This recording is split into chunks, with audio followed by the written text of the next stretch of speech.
Hi friends, ನಾನು ಈಸಿಯಾಗಿರುವಂತಹ ಪುದೀನ ಕಬಾಬ್ನ ಹೇಳ್ಕೊಡ್ತಾ ಇದ್ದೀನಿ.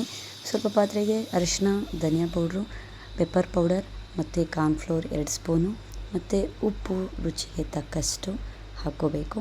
ಇದಾದ ನಂತರ ಸ್ವಲ್ಪ ಶುಂಠಿ ಬೆಳ್ಳುಳ್ಳಿ ಪೇಸ್ಟ್ ಹಾಕ್ಕೊಳ್ಳಿ.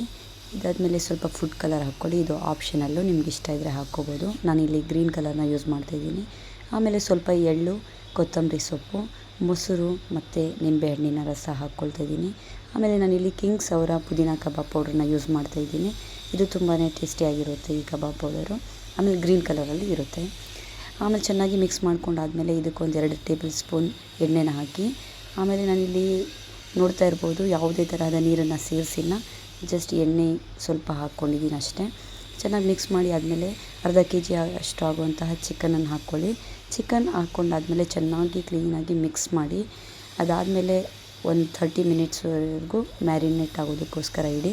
ಮ್ಯಾರಿನೇಟ್ ಆದಮೇಲೆ ನಾನಿಲ್ಲಿ ಬಾಣಲಿ ತಗೊಂಡು ಅದಕ್ಕೆ ಒಂದು ಸ್ವಲ್ಪ ಎಣ್ಣೆನ ತಗೊಳ್ತಾ ಇದ್ದೀನಿ. ಅದಾದಮೇಲೆ ಇದರಲ್ಲಿ ಚಿಕನ್ ಪೀಸಸ್ನ ಹಾಕಿ, ನಿಮಗೆ ಜಾಸ್ತಿ ಕ್ರಿಸ್ಪಿಯಾಗಿರಬೇಕು ಅಂದರೆ ಚೆನ್ನಾಗಿ ರೋಸ್ಟ್ ಮಾಡಿ, ಟೆಂಡರಾಗಿ ಜ್ಯೂಸಿಯಾಗಿರಬೇಕು ಸಾಕು ಅನ್ನೋದು ಮೀಡಿಯಮಲ್ಲಿ ಫ್ರೈ ಮಾಡ್ಕೊಳ್ಳಿ. ನಾನಿಲ್ಲಿ ಫ್ರೈ ಮಾಡ್ಕೊಂಡಾದಮೇಲೆ ಹೊರಗಡೆ ತಗೊಳ್ತಾ ಇದ್ದೀನಿ. ಆಮೇಲೆ ನೋಡಿ, ಬಿಸಿ ಬಿಸಿಯಾದ ಚಿಕನ್ ಪುದೀನ ಕಬಾಬ್ ರೆಡಿಯಾಗಿದೆ. ನೀವು ಟೇಸ್ಟ್ ಮಾಡಿ. ಈ ವಿಡಿಯೋ ನಿಮ್ಗೆ ಇಷ್ಟ ಆಗಿದ್ದರೆ ಸಬ್ಸ್ಕ್ರೈಬ್ ಮಾಡಿ, ಲೈಕ್ ಮಾಡಿ ಮತ್ತು ಫಾಲೋ ಮಾಡೋದನ್ನು ಮರಿಬೇಡಿ. ಮತ್ತು ನೆಕ್ಸ್ಟ್ ವಿಡಿಯೋದಲ್ಲಿ ಸಿಗೋಣ. ಬಾಯ್.